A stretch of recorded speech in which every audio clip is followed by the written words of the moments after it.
Aquí estoy. Perfecto, pues, pues bienvenidos y bienvenidas a una nueva sesión del seminario de la Facultad de Ciencias Físicas y Matemáticas de la UNACH. Pues es para nosotros un honor tener al día de hoy al ingeniero Héctor Morales. El ingeniero, bueno, una breve reseña de él es que estudió la ingeniería física en el Instituto Politécnico Nacional. Tiene una maestría en negocios y administración de la Escuela de Economía de Gestión en Lisboa y tiene experiencia de más de 18 años en la industria del petróleo, trabajando en compañías internacionales. Creo que su trabajo se podría resumir en que ha trabajado en esta industria en 3 distintos continentes. Entonces, para nosotros, como le mencioné, es un placer tenerlo el día de hoy, que nos dará la plática un vistazo a la exploración y producción de petróleo y gas. Pues adelante, ingeniero. Muchísimas gracias. Muy buenas tardes a todos en México. Es un honor y un placer estar aquí con ustedes. Gracias de todo corazón por la invitación. Será un gusto compartir este conocimiento que he adquirido en diferentes continentes por más de 18 años en esta industria que es realmente un reto para cualquiera que trabaje en ella. El tema que le di a esta plática del día de hoy, una charla con ustedes, es un vistazo a la exploración y producción de petróleo y gas. No quise hacerla muy técnica, simplemente informativa. Vamos a eso.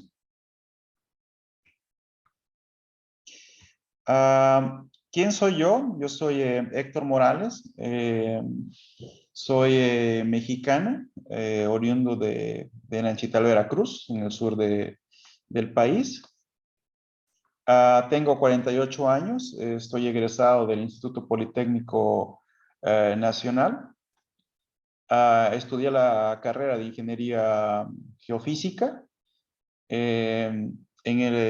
Después de esto entré a trabajar a la industria del petróleo con la empresa internacional de servicios petroleros Schlumberger, donde trabajé más de 18 años con ellos, recorriendo 3 diferentes continentes, y recientemente terminé mi maestría en administración de negocios aquí en Lisboa, Portugal, en la Escuela Internacional, en la Escuela de Economía y Administración. La agenda para el día de hoy, vamos a tocar algunos temas. Vamos a hablar un poco sobre lo que es la exploración y producción de hidrocarburos. Vamos a ver rápidamente el esquema general de lo que es esta industria, el contexto, la importancia del porqué de esta industria y del petróleo y el gas en nuestras vidas diarias, el ciclo de exploración y producción, cómo impacta económicamente el sancionamiento de los proyectos. Ver también la parte de cuáles son las regiones petroleras donde existe el petróleo y el gas en el mundo, en este grandioso planeta Tierra, y los sistemas integrados de información que nos van a permitir integrar todas las informaciones, todos los datos que obtenemos a partir de herramientas tecnológicas con principios físicos, y hablaremos un poco de lo que es la producción y lo que es la producción mundial de petróleo y gas. Comento rápidamente, algunas de las imágenes utilizadas en esta presentación no son de mi propiedad, no son de mi autoría, por lo cual digo atentamente que no hay no intento infringir ningún copyright, solamente es para información en esta plática. Sí, el esquema generalizado de la exploración y producción de hidrocarburos básicamente comienza con la adquisición de datos sísmicos en las áreas de interés. Básicamente es tomar rápidamente una fotografía o hacer una radiografía de lo que hay debajo de nuestros pies. Esto puede ser en el terreno en el continente, o puede ser en el mar, en el cual utilizamos diferentes métodos indirectos para obtener esta fotografía y poder interpretar lo que tenemos debajo de nuestros pies, ¿no? Aquí básicamente las carreras que entran en juego son los geofísicos, los geólogos, todos aquellos que tengan que ver con ciencias de la Tierra, ah, personas especializadas también en lo que es desarrollo de tecnologías. Después tenemos todo lo que es la parte de la búsqueda de información y básicamente lo que necesitamos es buscar información y ponerla en sistemas cartográficos en los cuales tenemos que obtener las licencias del gobierno para una cierta área de exploración y producción. Y en estas áreas, las compañías de petróleo van a ir a buscar obtener estos recursos que están en el subsuelo y por consecuente los gobiernos obtienen royalties, o sea, impuestos a partir de esto. Las compañías petroleras, una vez que tienen el permiso del gobierno, básicamente ellos obtienen toda esta información y utilizan sistemas tridimensionales, bidimensionales, a partir de estaciones de trabajo o PCs, en los cuales ellos determinan cuáles son la mejor posición para obtener la posición para un pozo. Y otra vez tenemos las carreras que están involucradas en esto. Son los geólogos, los geofísicos, los ingenieros en yacimientos, las personas en perforación, ingenieros petroleros, también una gran gama de personas en administración y finanzas. Las compañías de servicio después operan, que están operando que operan servicios especiales como son perforación, adquisición de datos y demás, adquieren todos los datos técnicos que se precisan para ir a la localización en la cual las compañías proponen el pozo, el primer pozo exploratorio, para después, si se encuentran con un yacimiento que sea económicamente rentable, automáticamente se desarrolla el campo. Una de las cosas que nosotros siempre hablábamos sobre esta integración de información, decíamos que un pozo o la propuesta de un pozo era una mentira muy bien documentada. ¿Por qué decíamos que era una mentira bien documentada cuando hay tantos datos involucrados? Bueno, estamos trabajando con medidas físicas que estamos obteniendo de las propiedades de las rocas, de las rocas que están en el subsuelo. No conseguimos estar ahí para ver exactamente qué es lo que está allá abajo. Estamos midiendo, tenemos mediciones indirectas, por lo cual a las veces podemos incurrir en ciertos errores que son humanos, falta de percepción, falta de entendimiento de lo que está a acontecer, y puede ser que no encontremos los hidrocarburos que pensábamos que estaban en esa localización. Después, si tenemos éxito y encontramos los hidrocarburos y pasamos a lo que son los modelos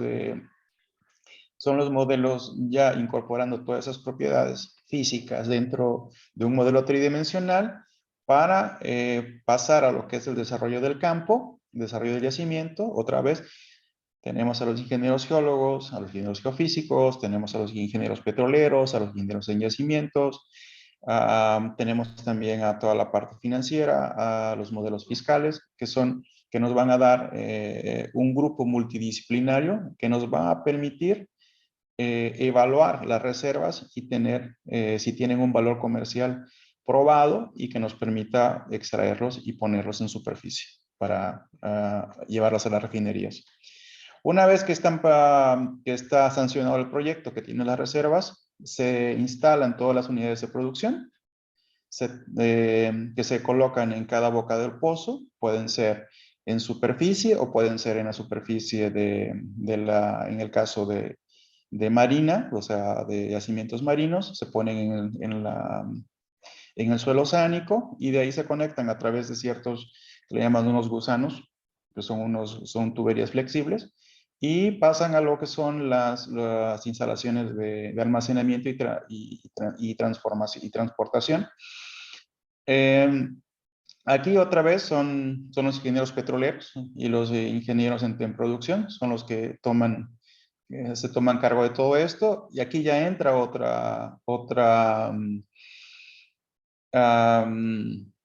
otro personal que es más en el área de instalación y todo lo que es desenvolvimiento de tecnologías para la transportación de los hidrocarburos. ¿Por qué utilizamos petróleo y gas? ¿Cuál es el contexto del porqué de la importancia del petróleo y gas? El mundo se mueve con energía. Sin energía no podemos mover este mundo. Aquí podemos ver en este esquema rápidamente del lado izquierdo que tenemos producción de petróleo y gas y tenemos a la Tierra un esquema en 2 dimensiones de lo que son los yacimientos y del lado derecho tenemos la parte que son los vehículos, que es un vehículo como cualquier persona hoy día en este planeta pues tiene acceso. ¿Por qué es importante esto? Porque los vehículos son los que transportan nuestros alimentos, los combustibles, y para que estos puedan funcionar necesitamos de combustibles. Una vez que nosotros encontramos los hidrocarburos y pasamos a la parte de producción, tenemos que transportarlos a las refinerías. Ahí, en la refinería, es donde vamos a hacer la división a través del cracking, a través de lo que es el calentamiento del hidrocarburo y después, por evaporación, en una torre, vamos separando todos los componentes que están dentro del petróleo. Obtenemos diésel y obtenemos gasolinas, turbocina para los aviones y demás. Pasamos a la parte de transportación hasta llegar a la bomba de combustible. Aquí llamamos del pozo a la bomba. Aquí ya está disponible para todas las personas. Para que tengan un vehículo, que puede ser un vehículo que lo lleve de la casa al trabajo, o sea el transporte público, o sean transportes agrícolas, cualquier tipo de transporte o de maquinaria que utilice este tipo de combustibles. Y después de la bomba a las ruedas, que es donde habitualmente todo el mundo, todos nosotros, estamos habituados desde el día a día. Todo esto, con palabras, podemos decir que es el ciclo de vida del pozo a las ruedas, ¿sí? Aquí tenemos una cosa muy importante hablando del ciclo, el ciclo de exploración y producción, lo que veíamos en el slide anterior. Ahora, en lo que es en términos económicos, lo que implica desarrollar un proyecto de petróleo y gas.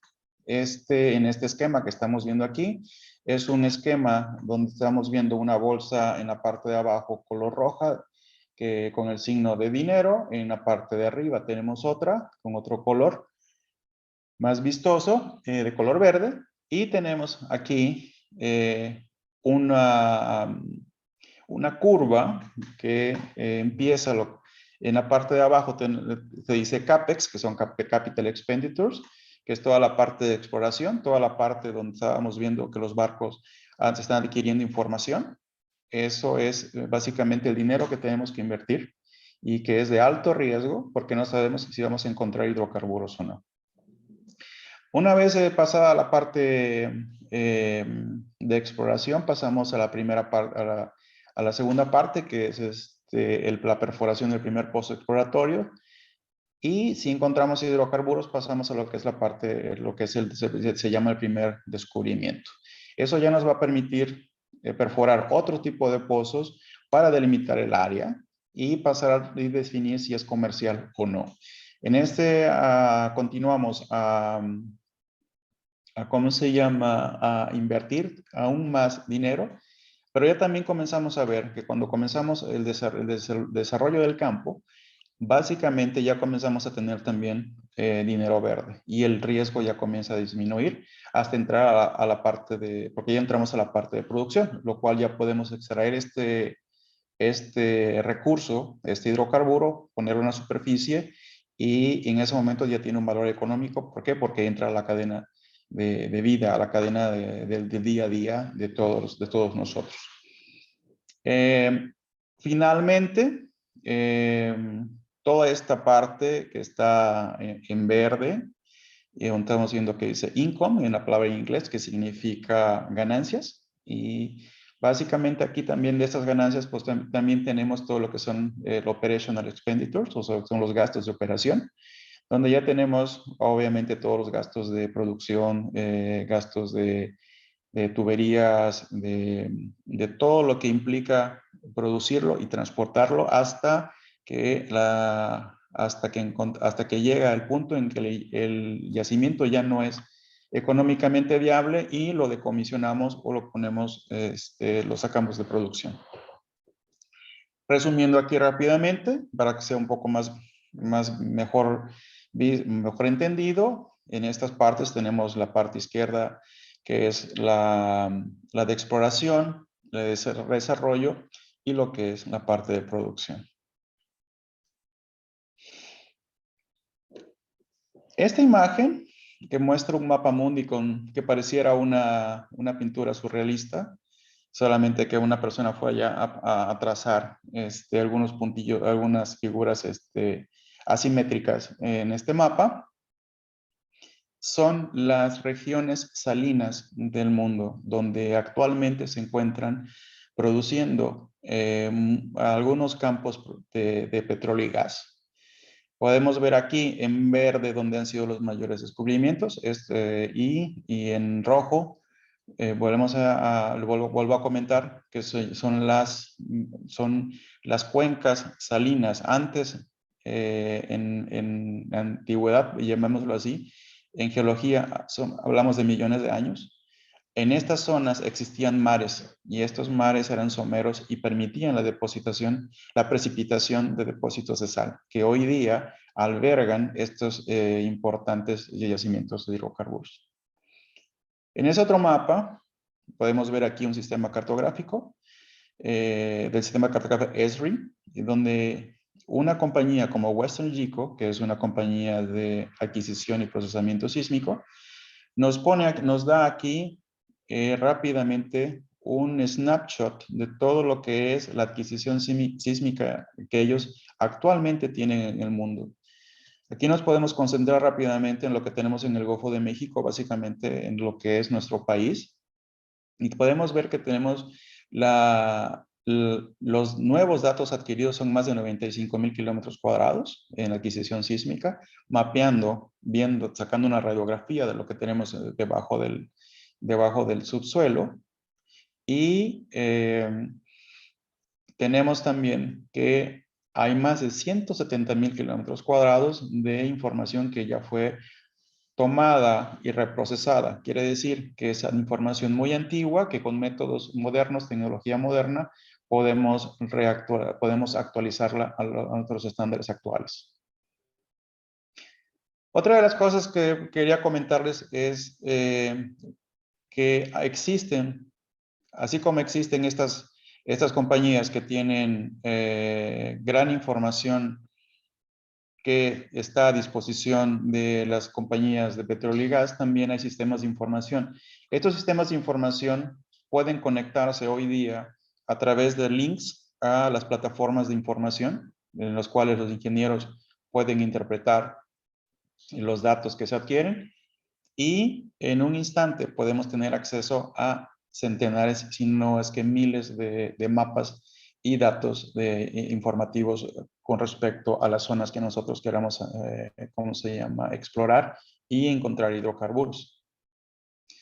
Rápidamente vamos a ver cuáles son los sistemas integrados de interpretación de datos que habíamos visto anteriormente.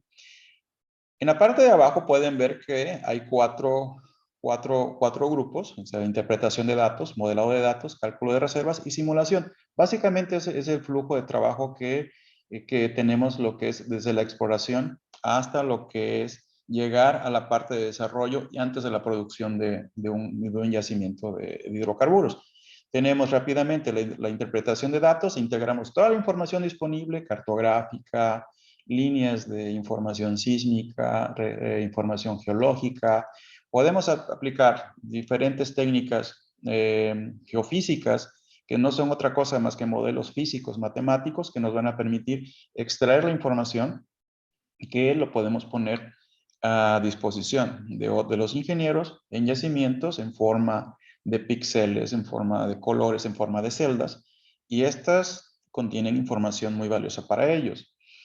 Una vez que tenemos toda esta información, pasamos a lo que es el modelado tridimensional. Creamos modelos de campos en 3 dimensiones, modelos geológicos y, por ejemplo, en la imagen que ustedes pueden ver en la parte de abajo que tienen una manchita roja, ahí podemos ver que es un modelo de simulación inicial donde podemos ver cómo es que está distribuido el petróleo en este caso.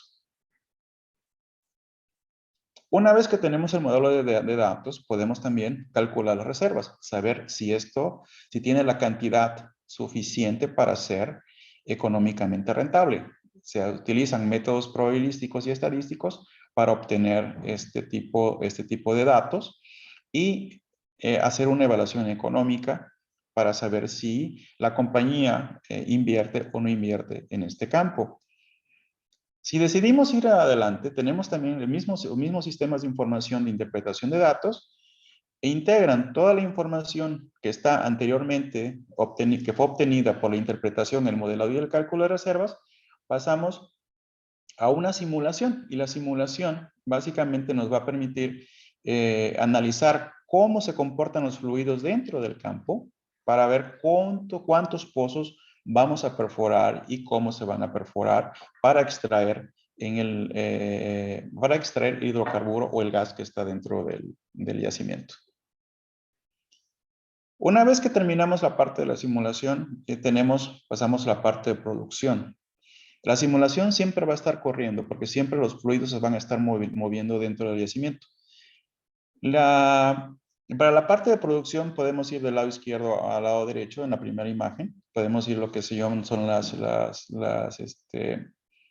lo que son las plataformas de perforación y las plataformas de producción, que van desde lo que son el continente, lo que llamamos tierra, y vamos pasando a las plataformas fijas, que son ancladas en el subsuelo, en el suelo oceánico, hasta 150, 200 metros de tirante de agua, hasta más de 1000 metros las semisumergibles, y las de más de 3000 metros de agua, que son ultra deep waters o aguas muy, muy profundas. Del lado derecho podemos ver el esquema de cómo funciona. Podemos ver las tuberías que van desde los barcos, que van hasta las unidades de producción. Y ahí son colectadas en los barcos y los barcos almacenan ese hidrocarburo y después lo distribuyen. Una parte importante en los sistemas de producción es básicamente analizar y hacer un pronóstico. Nosotros tenemos que analizar el riesgo el riesgo y minimizarlo, ¿sí? Y para eso tenemos que aplicar modelos físicos y matemáticos con los cuales podemos simular cuánto tiempo va a llevar el hidrocarburo desde la boca del pozo hasta la unidad donde se va a almacenar. Para eso existen en estas imágenes, podemos ver del lado izquierdo las plataformas, del lado izquierdo las plataformas, los barcos, los sistemas de almacenamiento, cómo van viajando, cómo van transportándose todos esos hidrocarburos hasta las unidades de almacenamiento que después posteriormente pasarán a las refinerías. Del lado derecho podemos ver un modelo de lo que es una pantalla o un vistazo de lo que se está analizando. Lo que ustedes pueden ver aquí son las tuberías. Dentro de las tuberías lo que tenemos cuando hablamos de hidrocarburos son realmente fluidos. Entonces, los fluidos, como tenemos diferentes tipos de fluidos dentro de la tubería, tienen diferentes fases. Cuando me refiero a fases es que uno se puede mover mucho más rápido que otro por la densidad o por la velocidad a la que se están desplazando. Esto permite a los ingenieros saber cuál va a llegar primero, si va a llegar primero el gas, si va a llegar primero el agua, si va a llegar primero ¿cómo se llama? El petróleo. Y ellos pueden a partir de eso pronosticar cuánto de esto va a llegar al tanque de almacenamiento y pueden también programar algunas intervenciones de mantenimiento para permitir que las tuberías estén siempre limpias y en buen funcionamiento. Podemos ver rápidamente aquí lo que ha sido la producción mundial de petróleo y gas. Estamos viendo aquí una imagen desde 2000 hasta 2015 y podemos ver aquí lo que es en la línea roja, lo que es el consumo mundial de petróleo y gas, de petróleo, perdón, y lo que está en la línea verde es lo que es la producción mundial de petróleo. Podemos ver aquí rápidamente cómo se define el precio del petróleo.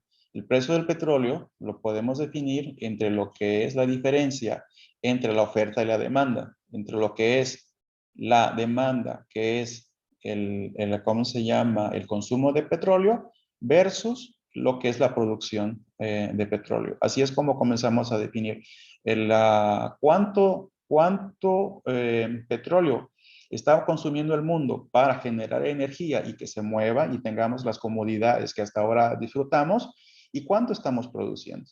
Por eso es que el impacto en el precio puede ser un pequeño o puede ser grande. Aquí podemos ver también rápidamente lo que ha acontecido de 2016 hasta ahora, el forecast o lo que es la previsión para 2022. Podemos ver claramente en el 2019-2020 en la línea azul con la línea más oscura, podemos ver rápidamente que el consumo baja. ¿Por qué baja? ¿Y por qué el precio también bajó? El precio del petróleo baja en eso. ¿Por qué? Porque estábamos todos confinados y el mundo se paralizó. Quiere decir que la producción mundial tenía un exceso de petróleo en el mercado, pero nosotros no estábamos consumiendo porque estábamos en nuestras casas. Lo único que estábamos haciendo era generar electricidad, que es básicamente uno de los de la gran demanda de este recurso para mover al mundo. ¿Sí? Ahora, en este 2022 podemos ver rápidamente que el precio se está incrementando. Se está incrementando, ¿por qué? Porque uno de los grandes productores de petróleo y gas no va a poder poner su producto en el mercado. Y por eso estamos viendo la gran escalada de precios en el precio por barril de petróleo, también de gas, y por consecuencia, esto impacta en el bolsillo de todos. ¿Por qué? Porque vivimos en una economía mundial que depende del petróleo y el gas para generar energía, y la energía es lo que mueve a nuestro mundo. Para terminar esta conversación con ustedes, que gustaría darles un testimonio de Claudio Descalzi, que es el director ejecutivo de Eni. Eni es una empresa petrolera internacional italiana de gran éxito mundial. Tuve el gusto y el honor de trabajar colaborando con los geocientistas y ingenieros de esta compañía en Angola. Y ahí este director ejecutivo actual de Eni era uno de los grandes jefes, era el director general de ese país, y lo veíamos, ¿cómo se llama? Veíamos que él bajaba de su oficina y siempre estaba en colaboración con todos los ingenieros, verificando que todo marchara sobre ruedas y alcanzaran los objetivos que se les habían propuestos para la producción.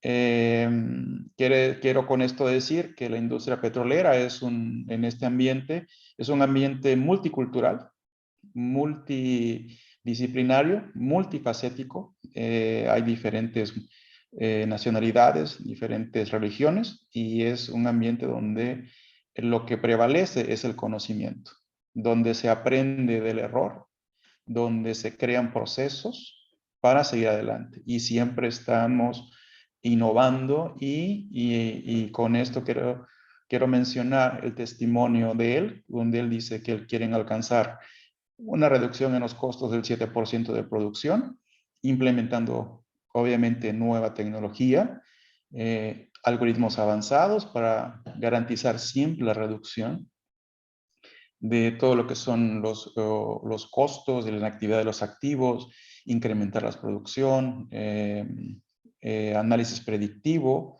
y todo esto basado en datos. Lo más importante en todo esto son datos. Si nosotros no tenemos datos, no vamos a poder conseguir tener, ¿cómo puedo decirlo? Tomar una decisión cierta que nos dé una ventaja y nos permita generar ganancias. ¿Sí? Con esto termino mi plática. Les agradezco mucho por su tiempo. Si tienen algún comentario, espero que haya sido informativa. Si tienen alguna pregunta, estoy aquí para responderles. Muchas gracias. Muchísimas gracias, ingeniero.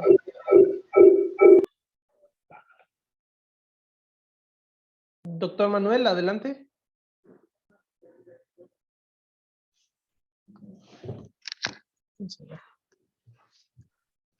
Quiero esperar a que otras personas den su comentario, por favor. Me gustaría que algunos de los jóvenes de ahí de la UNACH pueda hacer algún comentario a la situación actual del petróleo y del gas, porque creo que estamos viviendo una situación mundial muy, muy interesante. Buenas tardes. Yo tengo una pregunta. Sí, adelante. Bien, mi nombre es Luis Martín Sandoval. Yo doy clases aquí en la UNACH.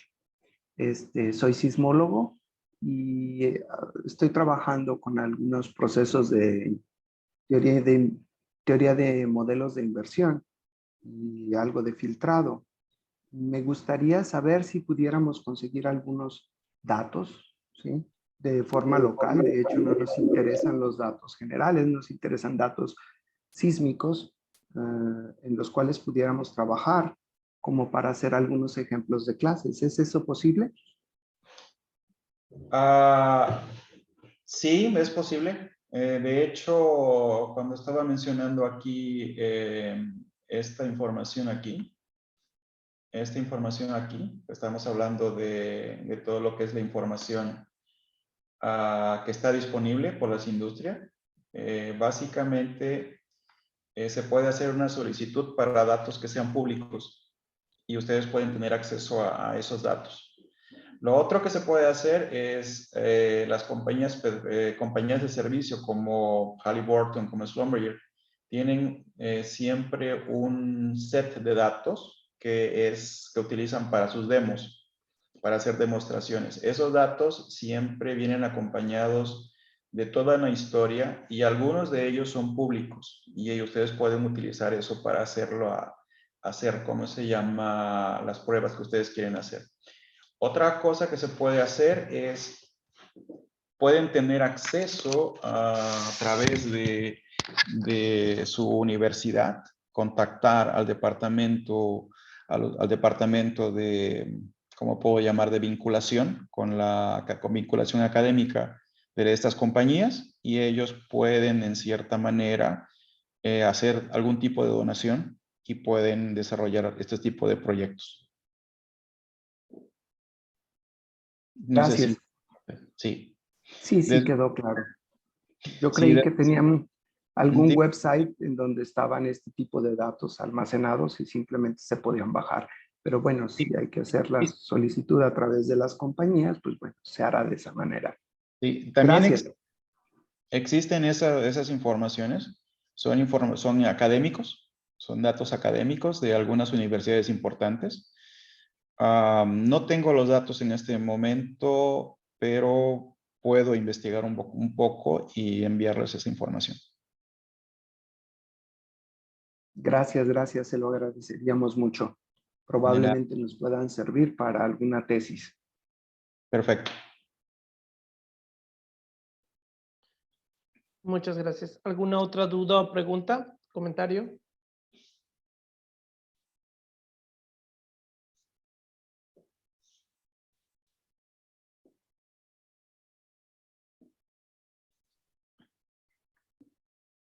Pues Ricardo, adelante. Pues bueno, sí, si nadie más de los estudiantes tiene una pregunta, pues yo tengo dos, si se puede, Héctor. Me gustó mucho tu presentación, muchas felicidades.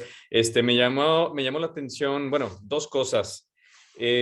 Una, los mapas que mostraste donde se encuentran los yacimientos de petróleo, se me hizo fascinante, sobre todo por la cuestión geopolítica en la que estamos viviendo hoy en día y donde, pues, con el conflicto Rusia-Ucrania, por un lado Estados Unidos dice, bueno, nosotros podemos bloquear fácilmente las compras de petróleo.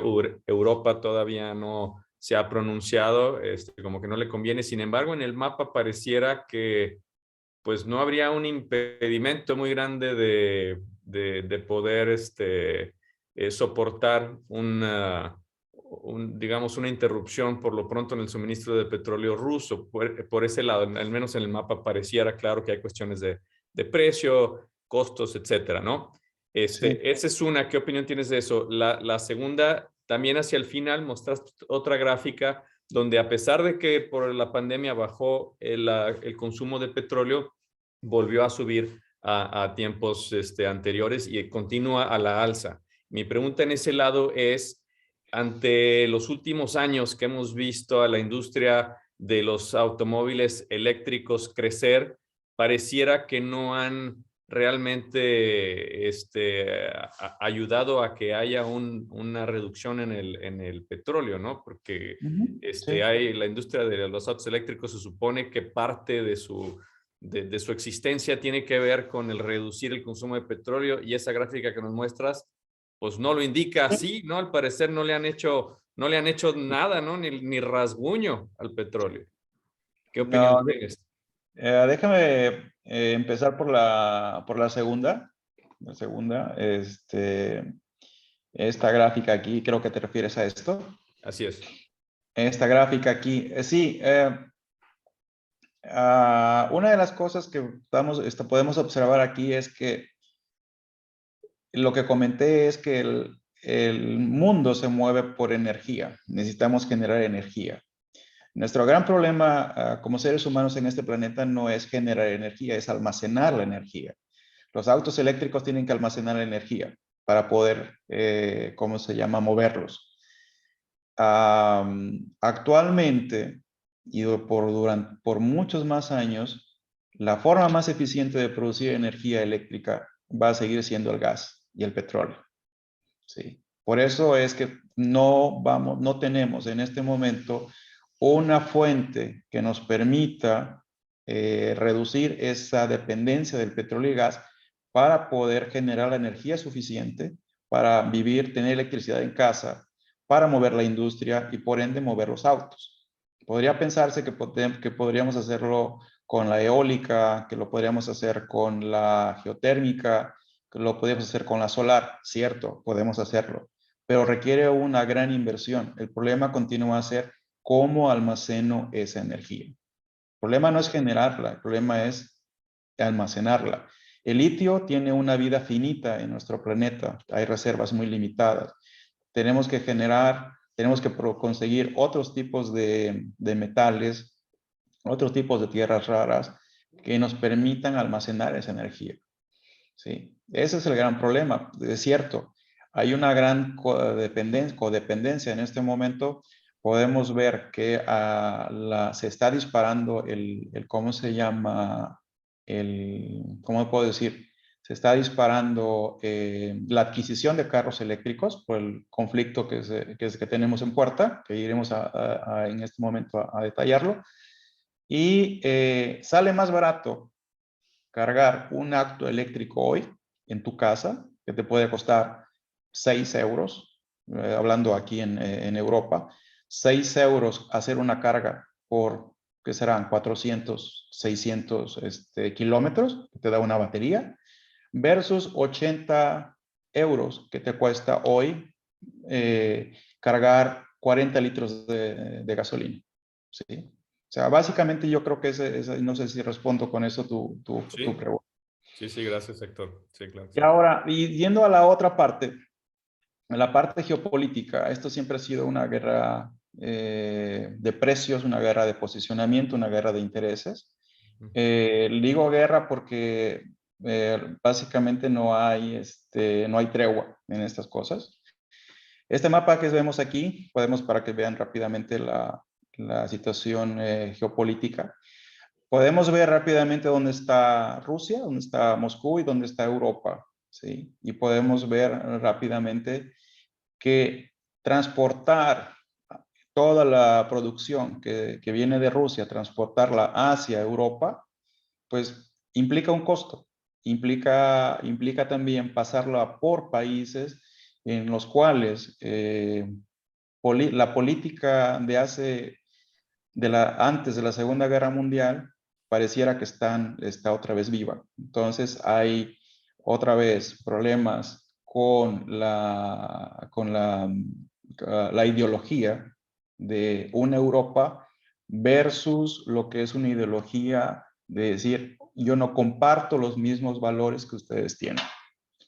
Entonces, eso me impide, hasta cierto punto, que se pongan de acuerdo en cómo quieren ellos tener acceso a estos recursos. Ciertamente, geológicamente, vemos esta imagen y tú dices, wow, pero nosotros tenemos acceso a estos recursos, podemos accesar a esos recursos.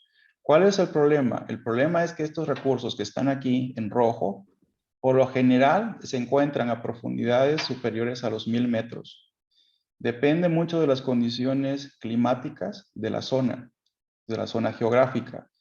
No es lo mismo producir un barril de petróleo en nuestro México querido, en el Golfo de México, a profundidades someras, donde tenemos un calor de 30 grados, a producirlo en el Mar del Norte con temperaturas de 2, 3, 5 grados y con tirantes de agua superiores a 1000 metros.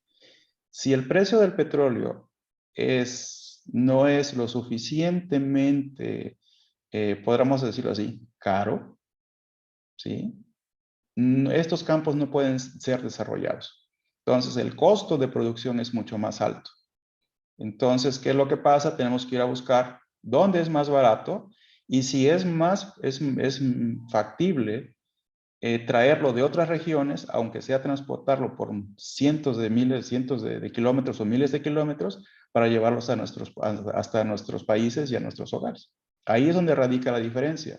¿Qué tanto me cuesta a mí hoy sacar un barril de petróleo o un metro cúbico de gas en mi país, si lo tengo, versus el precio internacional que tengo en este momento? Y yo creo que ahí es donde radica la gran diferencia. Perfecto. Gracias, Héctor. Nada más un comentario adicional. No es lo mismo producir petróleo y gas en Arabia Saudita, que te cuesta 5, 8, 10 dólares producir un barril de petróleo, a producirlo en un proyecto del Mar del Norte donde te va a costar 20, 30 euros. Sí, La diferencia. Sí.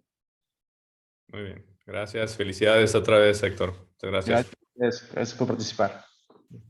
Muchas gracias.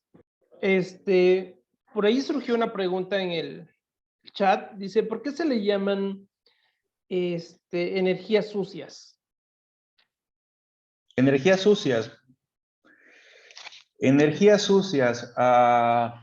Bueno, yo creo que es por la gran cantidad de gases estufa o que producen efecto invernadero en nuestro planeta.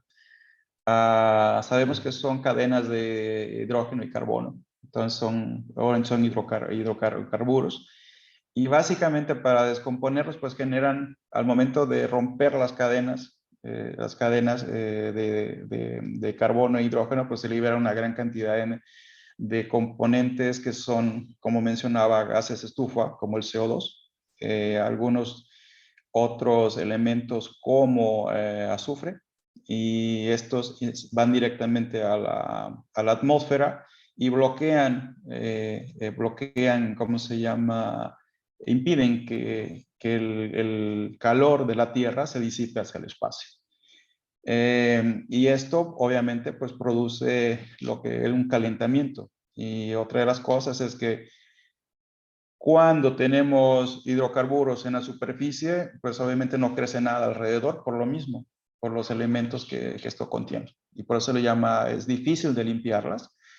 Recordemos que la naturaleza, el planeta Tierra, siempre ha generado una estabilidad, un equilibrio, ¿sí? Y este equilibrio significa que si algo es creado, ella misma va a buscar la forma de cómo minimizar ese daño. Y eso va a permitir que una u otra especie pueda sobrevivir y tener éxito sobre su superficie.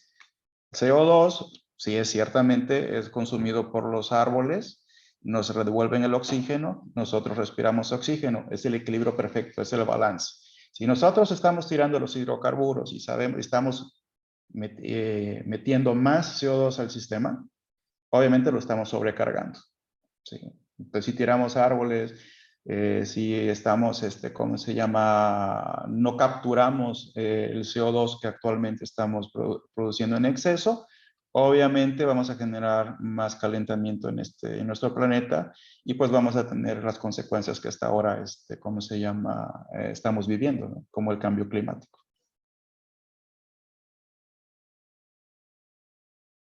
Muchas gracias. Perdón, con lo que se refería Ricardo, a la gráfica esta que mostraba la predicción, no sé si está actualizada, digo, con los últimos datos recientes de... Si puede ver, ahí es ahí básicamente hay un forecast, hay una predicción hasta 2021. Todo lo demás ya es predictivo. Sí, es predictivo en cuanto al consumo y a la producción de hidrocarburos. Sí, no está actualizada al momento presente, donde estamos viendo cómo hoy día el precio pasó de $70, pasó a 135 y hoy día está en 108. Obviamente, Estados Unidos está poniendo un ban, está impidiendo a su país comprar petróleo y gas proveniente de Rusia. Y esto, todos los demás productores del mundo deben compensar esa salida del sistema de ese petróleo, haciendo producir mucho más petróleo y gas en sus países. ¿Qué quiere decir esto? Que tienen que estabilizar el precio, porque si no, este precio se va a transferir al bolsillo de todos nosotros y va a causar efectos inflacionarios. Porque volviendo al comentario que hacía Ricardo, con los autos eléctricos. Con los autos eléctricos necesitamos generar energía para cargar la batería de litio. Y ciertamente podemos tener celdas solares, tenemos, ¿cómo se llama? Energía eólica. Pero lo más barato continúa a ser generar electricidad a partir de las centrales termoeléctricas, a partir de gas. La energía geotérmica puede ser muy buena, pero es muy local. Tenemos el ejemplo de Humeros en el norte de Veracruz, que puede, ¿cómo se llama?, dar energía a una parte de Puebla y a Perote.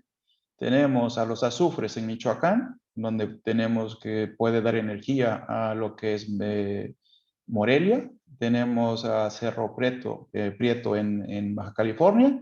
Como puedes, son soluciones locales.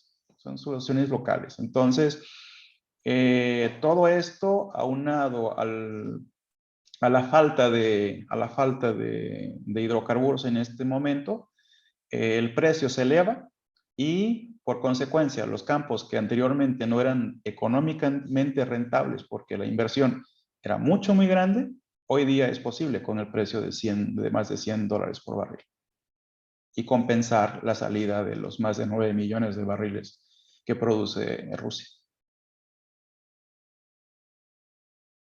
Muchas gracias. Pues no sé si alguien más quiera hacer un comentario o pregunta. Sí, profe, sí, adelante. yo la puse en el chat mi duda, no sé si la miró. ¿Cuál es? Perdón. Donde menciono la escala de Kardashev. A ver, dice... dice, por la escala de Kardashev no me llega el tipo 1. Perdón, no Según... hemos llegado al tipo 1 de civilización. Según sé ok. que estamos en el tipo 0.75. Según usted, ¿en cuánto tiempo cree que lleguemos al tipo 1 o alcancemos el tipo de civilización 1? O... honestamente no estoy familiarizado con la escala. Sí, con la escala de Kardashev. Si me podrías ayudar un poco, a lo mejor te puedo ayudar, te puedes ayudar con la definición y tal vez te pueda dar mi opinión.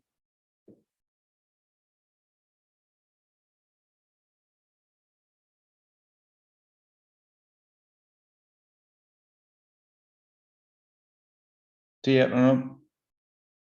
Me preguntaba a mí, perdón. Sí, sí, es que no estoy familiarizado con la escala de Kardashev. Ok. Sí, Es disculpa la simplemente, ignorancia. sí, sí.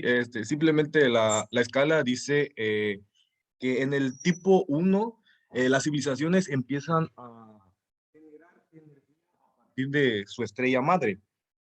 Y como no hemos llegado al tipo 1 porque no estamos generando directamente energía de nuestra estrella madre, estamos expropiando lo que es la Tierra para generar energía.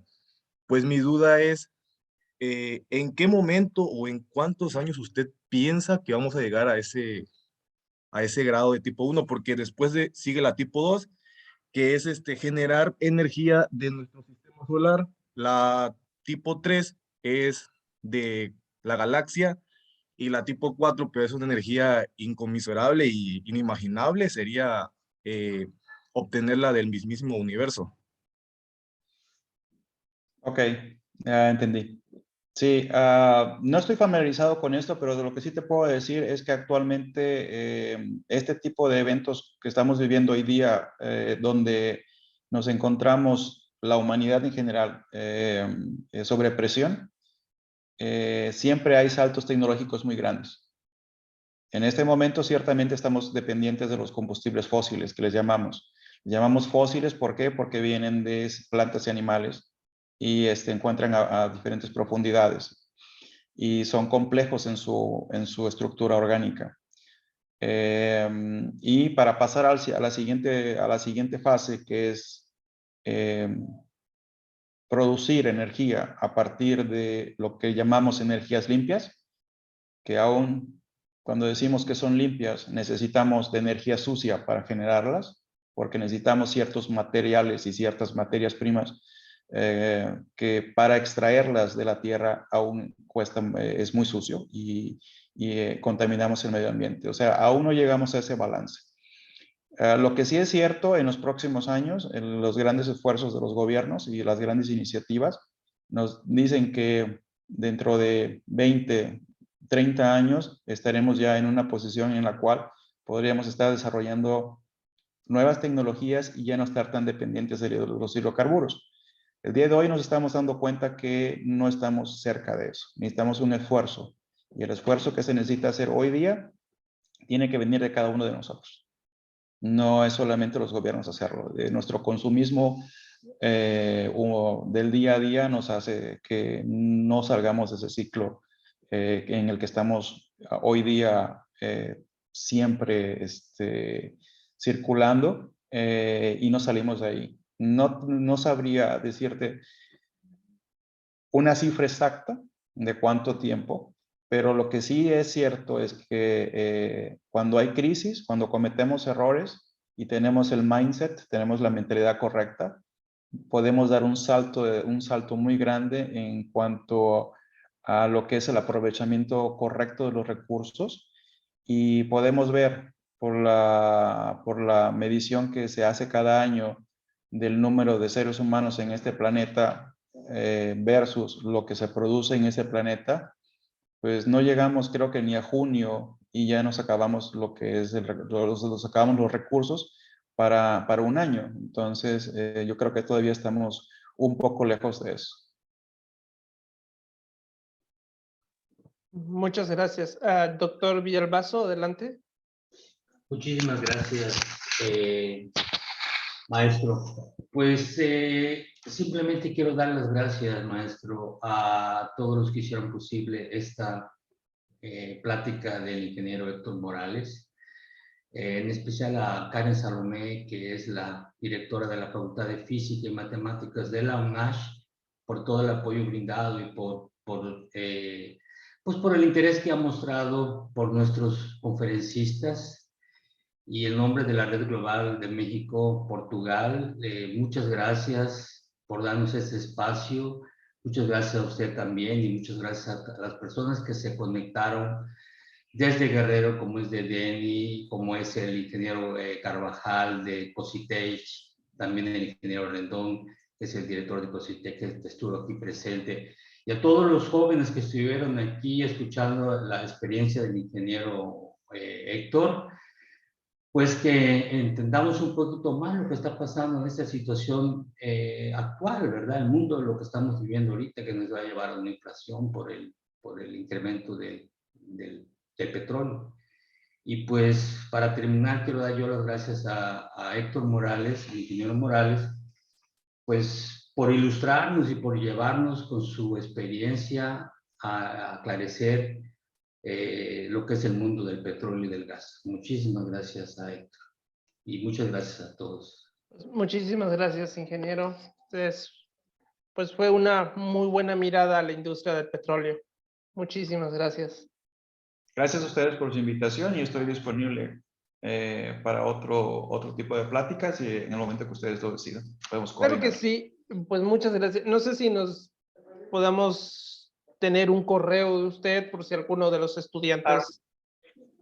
Sí, se los pongo aquí en el chat. Sí, por favor.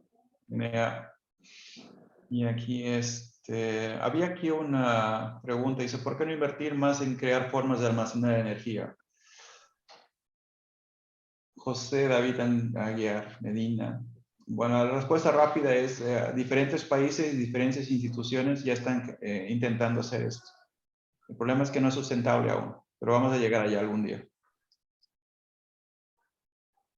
Le voy a poner aquí mi correo. Cualquier duda que tengan, estoy a sus órdenes.